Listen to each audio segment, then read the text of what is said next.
Hi all. Bank Nifty option பேக்ரவுண்ட்ல என்ன நடக்குது அப்படின்னு நம்ம தெரிஞ்சா மட்டும்தான் ஆப்ஷன் பையிங்ல நம்ம பெரிய அளவு சாதிக்க முடியும். சரி, இந்த பேங்க் நிஃப்டியோட ஸ்ட்ரைக் பிரைஸ் பார்த்தீங்கன்னா 56,000, 57,000, 55,000 அப்படின்னு மூவ்மெண்ட் நடந்துகிட்டு இருக்கு.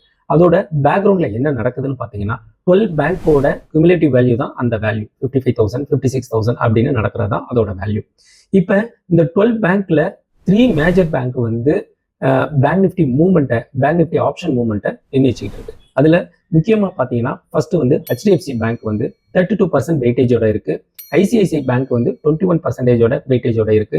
Third state bank of India 17% வெயிட்டேஜோட இருக்கு. ஆனா இந்த ஃபர்ஸ்ட் ஹெச்டிஎஃப்சி பேங்க்கும் ஐசிஐசிஐ பேங்க்கும் பாத்தீங்கன்னா 50%ஓட பேங்க் நிஃப்டி இண்டெக்ஸை வந்து கண்ட்ரோல் பண்ணிக்கிட்டு இருக்கு. ஸோ அதுக்கான ரீசன் நம்ம தெரிஞ்சுக்கணும்ல.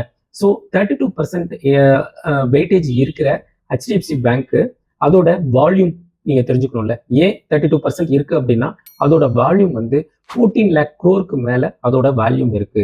தட் மீன்ஸ் லிக்விடிட்டி அதிகமா இருக்கு.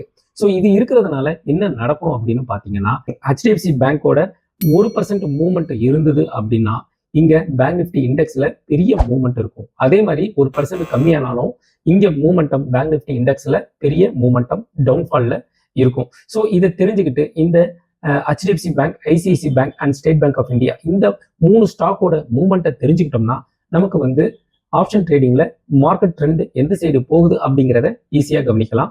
ஸோ நெக்ஸ்ட் ட்ரேடில் நிஃப்டி 50 ஸ்டாக்ஸ் வந்து எப்படி மூவ்மெண்ட், எந்த ஸ்டாக்ஸ் வந்து மூவ்மெண்ட்னால நிஃப்டி ஆப்ஷன் மூவ் நடக்குது அப்படிங்கிற டீட்டெயில் வெர்ஷனை நான் உங்களுக்கு கொடுக்குறேன். தேங்க்ஸ் ஃபார் வாட்சிங்.